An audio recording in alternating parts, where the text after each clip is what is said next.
आदाब है नाज़रीन, मैं आसिफ अली और आप देख रहे हैं रूबी उर्दू न्यूज़। सबसे पहले नजर डालेंगे अहम खबरों पर। वज़ीर आला रेवंत रेड्डी ने खम्मम में मुनक़िदा रैतू आशीर्वाद सभा से किया खिताब, ई पट्टेदार पासबुक्स की तक़सीम। SIR मुहिम वोटर्स के लिए हंगामी अलर्ट, 24 जुलाई तक फार्म जमा ना कराना महंगा पड़ेगा, ओहदेदारों का बयान। BRS लीडर्स के खिलाफ किए कविता के इंकशाफात पर कांग्रेस और BRS पार्टी ने उठाए सवाल, बौखलाहट का इल्जाम। हरियाणा के गुरुग्राम में गैंगस्टर्स के साथ पुलिस का इनकाउंटर, 4 गैंगस्टर हलाक, 2 पुलिस मुलाजमीन जख्मी।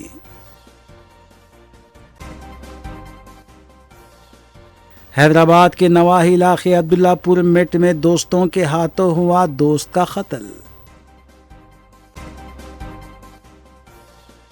RTC बस की चोरी, तेलंगाना के जनगांव में अजीब व गरीब वाक़या।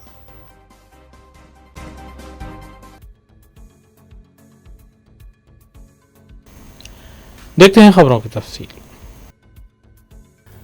वज़ीर आला तेलंगाना रेवंत रेड्डी ने जुमा 10 जुलाई 2026 को खम्मम ज़िले के जगन्नाथपुरम में रैतू आशीर्वाद सभा में शिरकत की और रैतू भरोसा फंड्स की आखिरी किस्त जारी की। इसके अलावा ई पट्टेदार पासबुक्स भी तकसीम किए। वज़ीर आला रेवंत रेड्डी ने खम्मम इवेंट के दौरान 1,44,000 किसानों के लिए इजाफी 109 करोड़ 15 लाख रुपए भी जारी किए। इस आखिरी किस्त में स्कीम के तहत कुल मौसमी माली इमदाद को 9,000 करोड़ तक पहुंचा दिया है। फंड्स बराह रास्त किसानों के बैंक खातों में जमा किए जा रहे हैं। इस स्कीम के तहत ई पट्टे पासबुक तकसीम का आगाज हैदराबाद में 2 जून से शुरू हुआ था।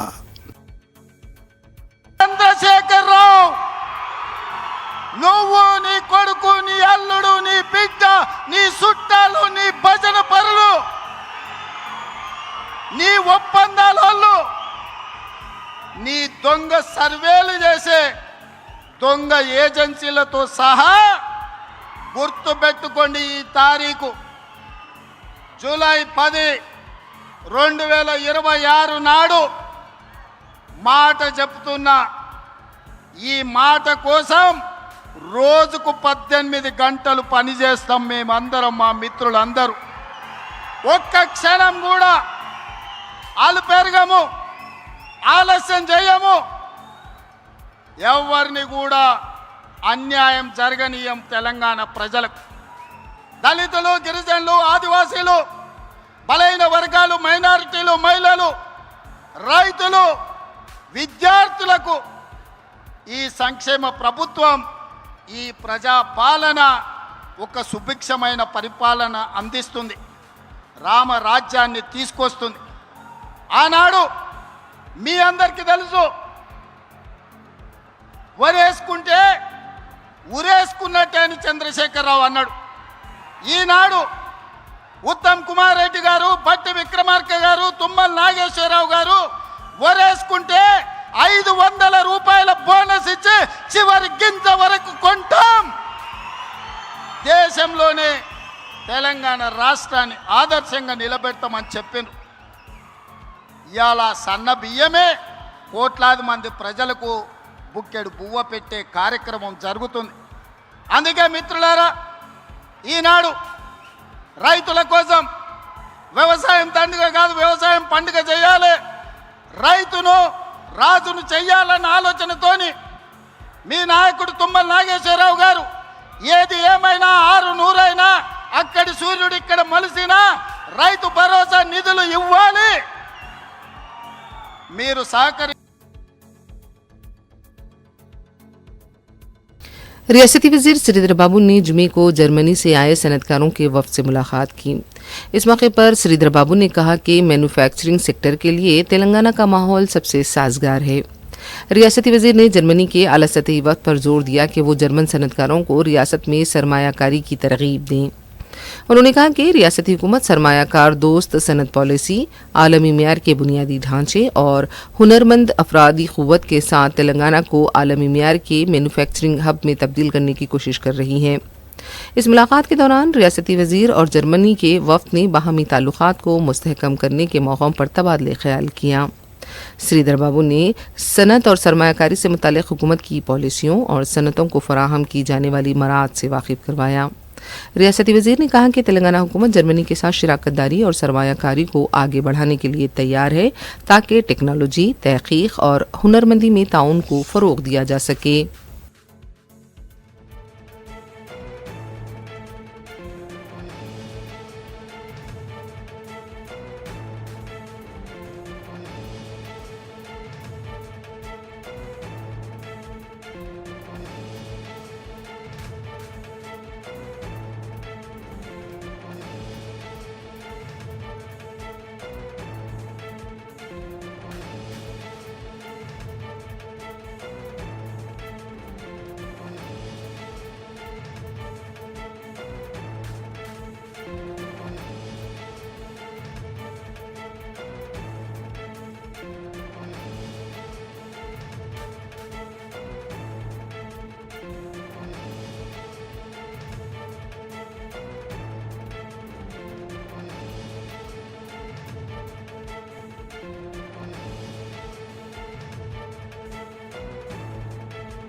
रियासत में खेलों को फ़रोग़ देने की मसाई के तहत चीफ मिनिस्टर तेलंगाना रेवंत रेड्डी ने जुमेरात को गच्चीबौली स्पोर्ट्स डिस्ट्रिक्ट और आने वाले young India physical education and sports university के लोगों की नकाब कुशाई की, जिसमें इंडियन ओलंपिक एसोसिएशन के सदर पीटी ऊषा ने भी शिरकत की। वज़ीर आला ने कहा कि स्पोर्ट्स डिस्ट्रिक्ट में खेलों की नई सहूलियात होंगी, जबकि यूनिवर्सिटी दिसंबर 2028 तक काम शुरू कर देगी। गच्चीबौली स्टेडियम, जो 2002 में अफ्रीकी एशियाई खेलों के लिए बनाया गया था, अब 8 डिसिप्लिन की मेज़बानी करता है, जबकि नए सिरे से तैयार करदा स्टेडियम तरबियती मराकज़ के साथ साथ 22 डिसिप्लिन भी रखेगा। మనల్ని ఇన్స్పైర్ చేయడానికి పీటీ ఉషా లాంటి వాళ్ళు, దీప్తి లాంటి వాళ్ళు, నిఖత్ జరీన్ లాంటి వాళ్ళు, సిరాజుద్దీన్ లాంటి వాళ్ళు, గోపీచంద్ అకాడమీ లాంటి అకాడమీస్ మనల్ని ఇన్స్పైర్ చేసి నడిపించడానికి ఉపయోగపడ్డా ఈ దేశాన్ని ప్రపంచ దేశాలలో క్రీడలలో రాణించిన దేశంగా గుర్తించడానికి సరిపోవడం లేదు. అందుకే ఈనాడు తెలంగాణ రాష్ట్ర ప్రభుత్వం ఒక స్పష్టమైన స్పోర్ట్స్ పాలసీని తీసుకున్నాం. పాలసీ లేకుండా ఏ ప్రభుత్వం నడవదు. అడాక్ బేసిస్ మీద ఏ నిర్ణయాలు తీసుకున్నా నిజమైన క్రీడాకారులకు సంపూర్ణమైన సహకారం అందించాలంటే కష్టమవుతుంది. అందుకే ఈనాడు తెలంగాణ రాష్ట్ర ప్రభుత్వం ఒక కాంప్రహెన్సివ్ స్పోర్ట్స్ పాలసీని తీసుకొచ్చి ఆ స్పోర్ట్స్ పాలసీని, స్పోర్ట్స్ యూనివర్సిటీని ఈరోజు పబ్లిక్ ప్రైవేట్ పార్ట్నర్షిప్లో ఇనిషియేట్ చేయడం జరిగింది. ఉషాజీ, we have initiated a sports university under public private partnership. Government is only facilitator. We are not going to involve in this process. We have given to public private partnership sports university headed by Sanjeev Goenka, Abhinav Bindra, Kapil Dev, Ravikant Reddy, Shashi, Upasana, Ram Charan.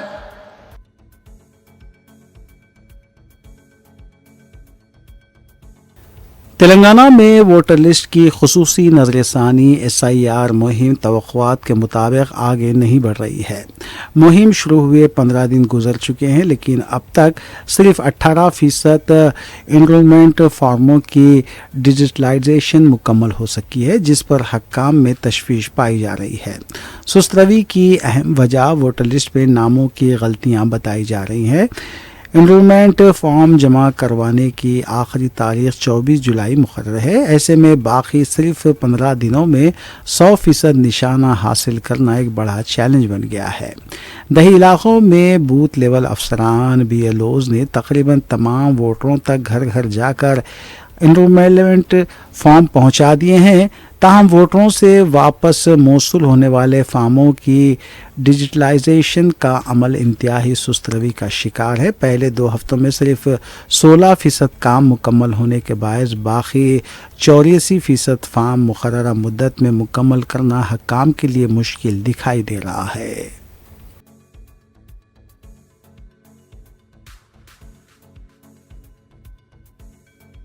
Telangana हुकूमत के मुशीर बराए अक़लियती उमूर और साबिक़ वज़ीर मोहम्मद अली शब्बीर ने कहा है कि अगर अवाम गफलत का मुजाहरा करेंगे तो तेलंगाना भी मगरबी बंगाल जैसे हालात का शिकार हो सकता है।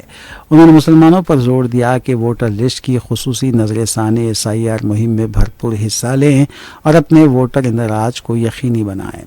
कामारेड्डी की विद्यानगर कॉलोनी में वाक़ बिलाल मस्जिद में नमाज जुमे के बाद खिताब करते हुए मोहम्मद अली शब्बीर ने कहा कि अगर BLO घर आए तो उनके साथ खुश अखलाक़ी से पेश आएँ और SIR फार्म ज़रूर भर कर जमा करवाएँ।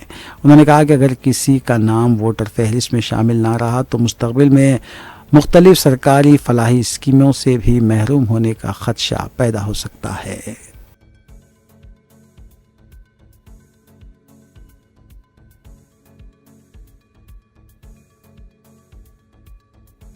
तेलंगाना में वोटर लिस्टों की जामे नज़रसानी मुहिम SIR के तहत तमाम शहरियों के लिए एक इंतहाई अहम और हंगामी अलर्ट जारी किया गया है।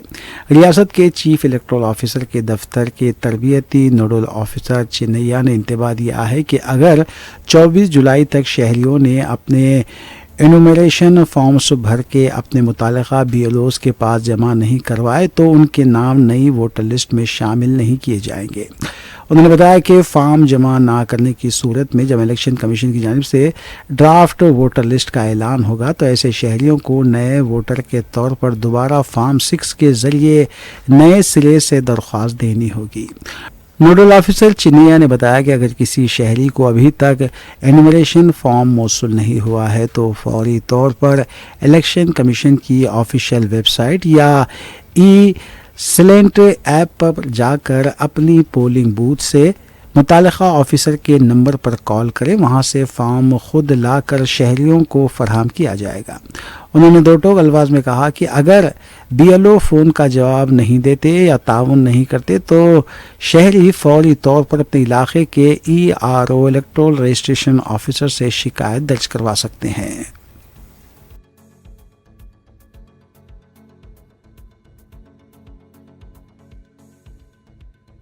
BRS पार्टी के लीडर G वेंकटरमणा ने हरीश राव और KTR पर TRS लीडर कविता की तरफ से लगाए गए इल्जामात पर शदीद रद्द-ए-अमल का इजहार किया। मीडिया से बात करते हुए G वेंकटरमणा ने कहा कि कविता बौखलाहट का शिकार है, इसलिए BRS लीडर्स पर इल्जामात लगा रही हैं। उन्होंने कहा कि कविता को अब सिर्फ BRS पार्टी नजर आती है। कांग्रेस पार्टी की वजह से तेलंगाना के कई जहदकारों की जानें गईं। कविता कांग्रेस से उन जहदकारों को मुआवजा देने का मुतालबा क्यों नहीं करती? क्या कांग्रेस पार्टी के साथ उनका खुफिया मुआहिदा है? वेंकटरमणा ने कहा कि सिर्फ मीडिया की सुर्खियों में रहने के लिए कविता इस तरह के बयानात देती हैं। దేశంలో చాలా రాజకీయ పార్టీలనే ఒక భారత రాష్ట్ర సమితి లేదు. ఇటు బీజేపీ, కాంగ్రెస్ అనేక రాష్ట్రాలలో అనేక రీజనల్ పార్టీస్ ఉన్నాయి. భారత రాజ్యాంగం ప్రకారం ఎన్నికల సంఘం ఇచ్చేటువంటి వెసులుబాటు ప్రకారం ఆ రోజు రాజకీయ పార్టీలకు విరాళాలను సేకరించుకునే అవకాశంలో భాగంగా భారత రాష్ట్ర సమితికి కొంత ఫండ్ రేజ్ చేయడం జరిగింది. అట్లనే కాంగ్రెస్ పార్టీ కూడా ఫండ్ రేజ్ చేసుకున్నది. బీజేపీ ఈరోజు ఉన్నది. నాకు కవిత గారు మాట్లాడితే ఆశ్చర్యం కలిగించిన అంశం ఏంటంటే భారతదేశంలో ఏ రాజకీయ పార్టీ ఫండ్స్ కలెక్ట్ చేయనట్టు, ఫండ్స్ అకౌంట్లో డబ్బులు లేనట్టు, భారత రాష్ట్రం అకౌంట్లోనే ఉన్నట్టు మాట్లాడుతూ ఉన్నది. ఇది కేవలం ఆమెకు ఉండేటువంటి ఒక రకమైనటువంటి ఫ్రస్ట్రేషన్లో మాట్లాడుతున్నది. ఆమె ఏదో TRS అని పార్టీ పెట్టుకున్నదని, దానికి ఏదో పేరు రాకుండా మీ మీద అడ్డుపడ్డమైనటువంటి ఒక రకమైనటువంటి ఫ్రస్ట్రేషన్లో మాట్లాడుతున్నది. మాకు ఆ పార్టీ పేరుకు మాకు ఎలాంటి సంబంధం లేదు. ఆమె ఏది మాట్లాడినా ఈరోజు కాంగ్రెస్ పార్టీ ఉద్యమకారుల గురించి కూడా మాట్లాడింది. ఏమన్నది? ఉద్యమకారులకు డబ్బులు ఇస్తాం. ఆనాడు భారత రాష్ట్ర సమితి అధికారంలో ఉన్నప్పుడు కేసీఆర్ గారు ఈ రాష్ట్రంలో ఉండేటువంటి అమరవీరుల కుటుంబాలను గుర్తించి ఆ రోజు 800 మందిని గుర్తించి వారికి ప్రతి కుటుంబానికి ఆర్థిక సహకారంతో పాటు ఉద్యోగ అవకాశాన్ని కూడా కల్పించినటువంటి చరిత్ర ఆనాడు ఉన్నది. మరి ఇంకా ఎవరైనా ఉంటే కూడా మరి ఇప్పటికి కూడా ప్రభుత్వాలు ఇస్తామని చెప్తున్నాయి. గతంలో కూడా కేసీఆర్ గారు వెల్కమ్ చేసిండ్రు. గతంలో మీటింగ్ పిలిస్తే కూడా ఈ పార్టీ నుంచి కూడా 2 డెలిగేట్స్ను పంపించడం జరిగింది, ప్రతినిధులు పంపడం. ఇప్పటికి కూడా ఉంటే ఇవ్వచ్చు. కానీ ఈరోజు ఆమెకు ఎంతసేపు ఇటు బీఆర్ఎస్ఏ కనబడుతున్నది. కానీ తెలంగాణ ఉద్యమంలో అమరులు కావడానికి ఆనాడు డిసెంబర్ 9 నాడు కనుక స్టేట్మెంట్ ఇచ్చిన అనుగుణంగా తెలంగాణ స్టేట్ ఫార్మేషన్ అయి ఉంటే ఇంతమంది చనిపోయే వాళ్ళ. కాంగ్రెస్ పార్టీని ప్రశ్నించడానికి మరి ఆమెకు ఎందుకు మనసు రావడం లేదో, ఎందుకు నోరు రావడం లేదో అర్థమైతే లేదు. అంటే ఇంటర్నల్ అండర్స్టాండింగ్ ఉందా లేకపోతే ఏముందో అని ఈరోజు ప్రజలు అనుమానం కలిగే పరిస్థితి ఉంది. అనుమానాలకు ఆమె సమాధానం ఈరోజు బీజేపీ దగ్గర కూడా ఉన్నది. ఇంకా చాలా డిఎంకే ఉన్నది, ఏఐడిఎంకే ఉన్నది, పక్క రాష్ట్రం ఉన్నటువంటి ఎన్సీపీ, ప్రతి రాజకీయ పార్టీ కూడా వెసులుబాటుతోటి.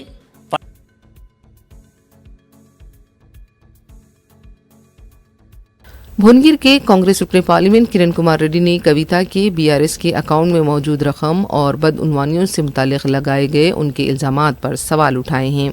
मीडिया से बात करते हुए किरण कुमार रेड्डी ने कहा कि कविता को पहले ही उन 14 करोड़ रुपयों के बारे में इंकशाफ करना चाहिए था। कोई भी अब कविता के इल्जामात पर यकीन नहीं करेगा।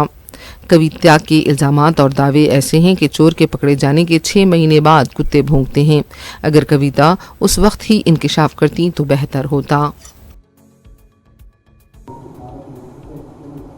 ఇక కవిత గారు ఆరోపణల గురించి మనమే మాట్లాడాలితే ఎట్లయితది? మనది వేరే పార్టీ కదా. కవిత గారు ఏం మాట్లాడిందో కవిత గారికి వాళ్ళు సమాధానం చెప్పాలి. నేనెందుకు సమాధానం చెప్తా? వాళ్ళ ఇంట్లో సంసారం ఏమేమి ఉందో, ఎక్కడెక్కడ పంచుకోవాలనో, ఎక్కడెక్కడ దాచుకోవాలనో, దాచుకున్నాయి మరి సరిగ్గా పంచుకోకొచ్చిన సమస్య అది. మరి వాళ్ళు మాట్లాడుకోవాలి, వాళ్ళు తీర్చుకోవాలి. దాని గురించి వేరే పార్టీ వాళ్ళు, వేరే నాయకులు ఎందుకు మాట్లాడతారు? వాళ్ళ సమస్యలు ఏందో తెలియదు. మళ్ళీ ఆమెను ఎప్పుడు ఏదో చదివినా నేను కూడా పేపర్లో, నేను పిలిచినా కానీ వెనక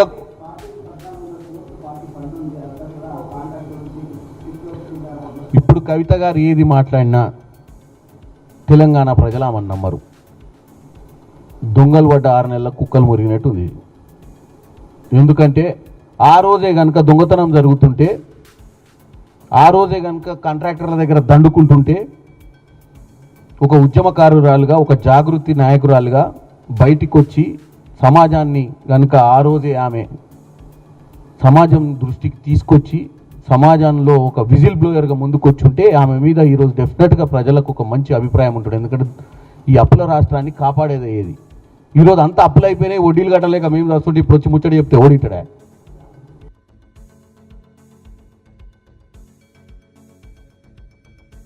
तेलंगाना बीजेपी के एमपी ई राजेंद्र ने कहा है कि सियासत में आवाम की जिंदगियों से नहीं खेला जाना चाहिए।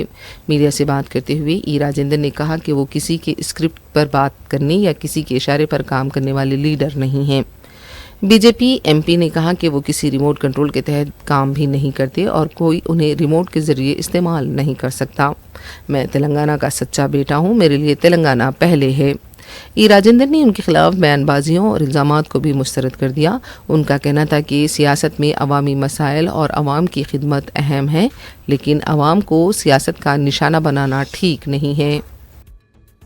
ఇవాళ రాజకీయాలు ఉంటాయి, రాజకీయాలు ఉండవని నేను, కానీ రాజకీయాల ముసుగులో ప్రజల జీవితాలతో చెలగాటమాడే ప్రయత్నం ఎవడు చేసినా, ఏ పార్టీ చేసినా నాలాంటి వాడిని స్పెక్టేటర్గా ఉండడానికి లేను. నేను నాలాంటి వాడిని అర్థం చేయించే ప్రయత్నం చేస్తా, అవగాహన చేసే ప్రయత్నం చేస్తా, లేని పక్షంలో చీల్చి చెండాడే ప్రయత్నం కూడా చేస్తాం. మేము ఎవరి మెప్పు కోసమో, ఎవరి స్క్రిప్ట్ రాసిస్తేనో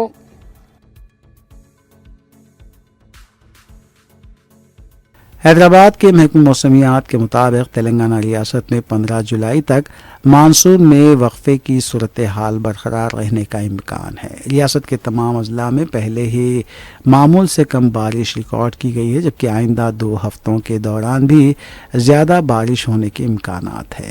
महकमे मौसमियात के हकाम का अंदाज़ा है कि आल नीनो के असरात की वजह से मानसून के मौसम में भी मौसम गर्मा जैसी सूरत हाल पैदा हो सकती है।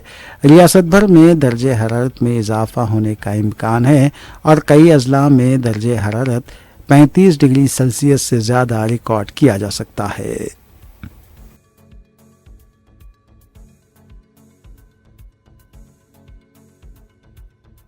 जुमे को चादरघाट में मूसा नदी के करीब वाक़े सजावट के सामान के गोदाम में एक बड़ी आग लग गई। प्लास्टिक और थर्मोकोल जैसे इंतहाई आतिशगीर मादों की मौजूदगी की वजह से आग तेज़ी से फैली, जिससे सियाह धुएं के गहरे बादल आसमान पर देखे गए और मुकामी अफराद में खौफ और हिरास फैल गया।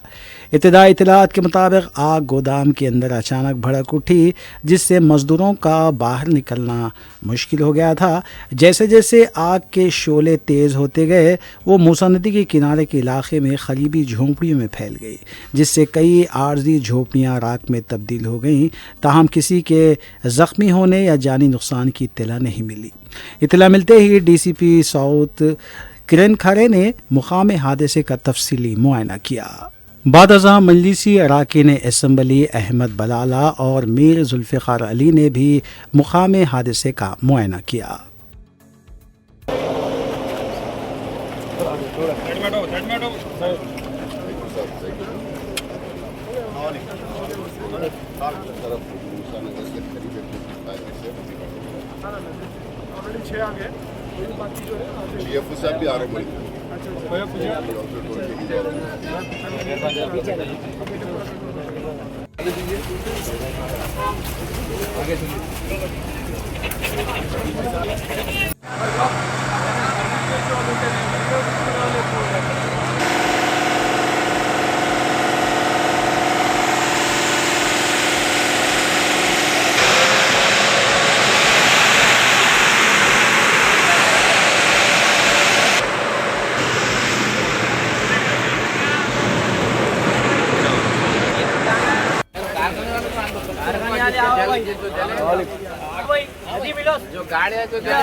हैदराबाद के नवाही इलाके अब्दुल्लापुर मिड के पसुमा 16 में दोस्तों के हाथों दोस्त का कत्ल हुआ है।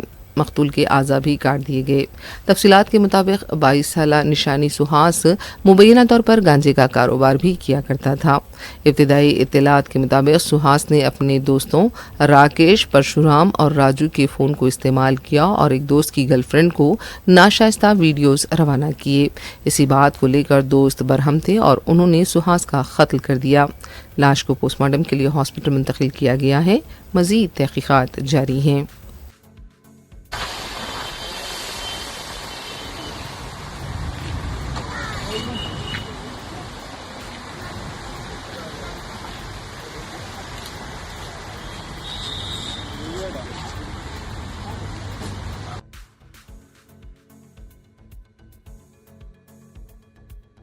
हैदराबाद के फिल्मनगर इलाके में मुबैना नशे की हालत में कार तेलुगु अदाकार धर्मा के घर से टकरा गई। बताया गया है कि तेज़ रफ्तारी और फिर मुबैना नशे की हालत में ड्राइविंग हादसे की वजह बताई गई है।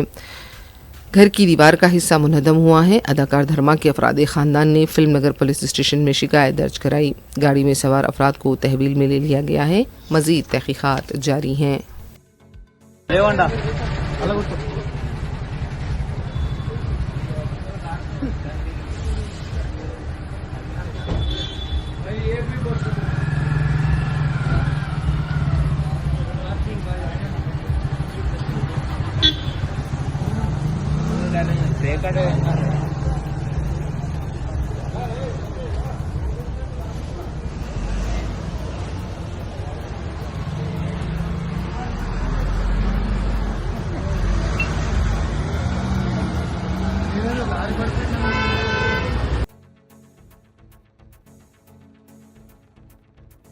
गच्चीबौली में वाक़ अलसबा रेस्टोरेंट की फूड सेफ्टी शोबे की तरफ से जांच की गई। जुमेरात के दिन ये कार्रवाई की गई। रेस्टोरेंट में नाक़िस और गैर मयारी माहौल पाया गया। बताया जाता है कि जो गोश्त पकवान में इस्तेमाल होता है वो भी इंतहाई नाक़िस तरीके से पकाया गया। पकवान भी वॉशरूम के करीब देखा गया। इस सिलसिले में फूड सेफ्टी की जानिब से कार्रवाई की जा रही है।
नशे की हालत में एक शख्स ने हंगामा खड़ा कर दिया। उसने रियासत तेलंगाना के जनगांव में बस स्टैंड पर खड़ी आरटीसी बस को ही चोरी कर ली।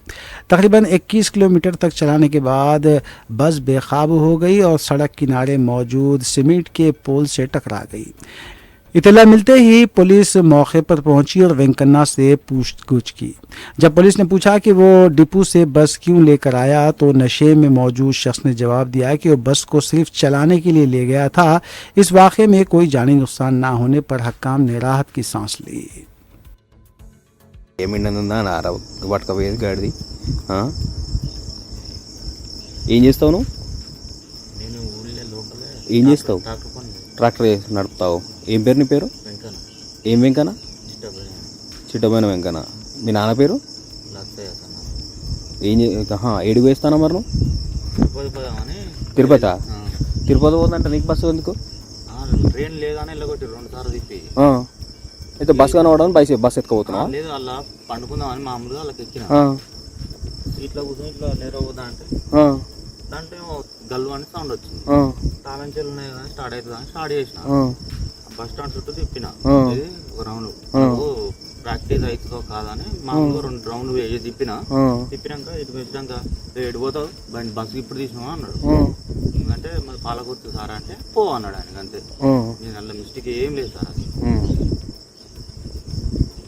అది ఒక్కనే నువ్వు తిరుపతి పోదామని వెళ్ళావు? దేవుని దగ్గర పోదామని. ఏ దేవుని దగ్గర? చిన్న చిన్న విషయాలకు ఇబ్బంది అవుతుందని దేని తిరుపతి గడు పోదామని వెళ్ళిన. బయటకు వెళ్ళిన. నీకు ఇట్లా డౌట్ వచ్చింది? ఇంకి నేను రోడ్లో ఉన్నా టైంలో మనకు బస్సులు రావుగా. అవును, బస్సులు ఎందుకు వస్తుంది? ఆడ గుద్దింది దాన్ని. దేని గుద్దిండు? దాన్ని గుద్దిండా? గద్దె గుద్దిండు.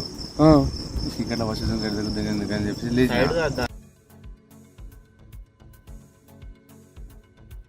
आंध्र प्रदेश में तोतापरी कैरी के किसान परेशान हैं। बताया जा रहा है कि इस बार आम और तोतापरी कैरी की गैर मामूली फसल हुई है। किसानों को इस तरह काश्त में इजाफे का जश्न मनाना चाहिए था, लेकिन बाजार में तोतापरी और आम की कीमत इंतहाई निचली सतह पर आ गई है। तोतापरी के किसानों का कहना है कि फसल पर गैर मामूली अखराजात आए, लेकिन उन्हें फसल की कीमत नहीं मिल रही है। गैर मामूली नुकसान उठाना पड़ रहा है। किसानों ने हुकूमत से मदद की अपील की है।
आखिर में देखते हैं सुर्खियां एक बार फिर।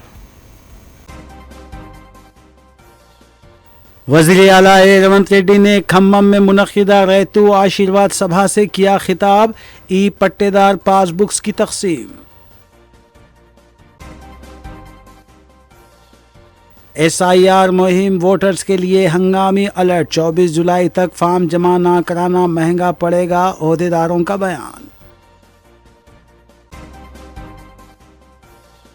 BRS लीडर्स के खिलाफ के कविता के इंकशाफात पर कांग्रेस और BRS पार्टी ने उठाए सवाल, बौखलाहट का इल्जाम। हरियाणा के गुरुग्राम में गैंगस्टर्स के साथ पुलिस का एनकाउंटर, 4 गैंगस्टर हलाक, 2 पुलिस मुलाजमीन जख्मी।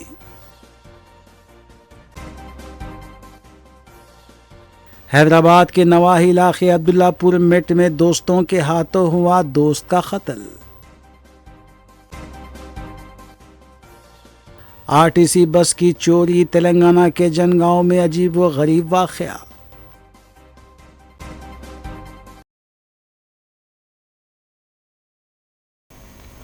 इसी के साथ रूबी उर्दू न्यूज़ यहीं अख्तिताम पजीर होती हैं। रियासती, कौमी और बैनुल-अक़वामी खबरों के लिए देखते रहिए रूबी न्यूज़। हम इस उम्मीद के साथ आपसे इजाज़त लेंगे कि आपका आने वाला दिन अच्छा होगा। अस्सलाम वालेकुम।